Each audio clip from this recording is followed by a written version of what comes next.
திருமணத்திற்கு பிறகு மனைவியாக, கர்ப்பிணியாக, தாயாக வாழ்ந்து நிறைய அனுபவங்கள் பெற்றுவிட்டேன்.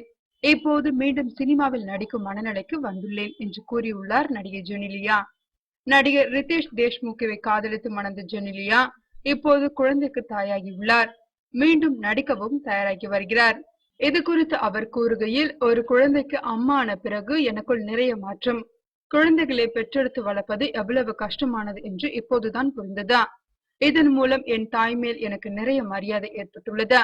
என்னை பெற்று எவ்வளவு கஷ்டப்பட்டு வளர்த்திருப்பார் என் அம்மா என்று புரிந்து கொண்டேன். குழந்தைகளை பெற்று வளர்ப்பதில் கஷ்டமும் இருக்கிறது, சந்தோஷமும் இருக்கிறதா. குழந்தை பெற்ற பெண்கள் மீதெல்லாம் எனக்கு மரியாதை ஏற்படுகிறதா. நிறைய பெண்கள் குழந்தைகளை கவனிப்பதோடு வேலைக்கும் செல்கிறார்கள். அவர்கள் நிலைமைகளை பார்க்கும்போது பரிதாபம் ஏற்படுகிறதா. அப்பாக்கள் வேலைக்கு போய்விடுவதால் மனைவி குழந்தைகள் மேல் பற்று இல்லாமல் போய்விடுகிறார்கள். எனவே பெண்களுக்கு மகப்பேறு விடுமுறை அளிப்பது போல ஆண்களுக்கும் மனைவி குழந்தைகளோடு செலவிட விசேஷ விடுமுறைகள் அளிக்க வேண்டும். திருமணத்திற்கு பிறகு மனைவியாக, கர்ப்பிணியாக, தாயாக வாழ்ந்து நிறைய அனுபவங்களை பெற்றுவிட்டேன். இப்போது மீண்டும் சினிமாவில் நடிக்கும் மனநிலைக்கு வந்துள்ளேன். விரைவில் படத்தில் நடிப்பேன் என்று கூறியுள்ளார் நடிகை ஜெனிலியா.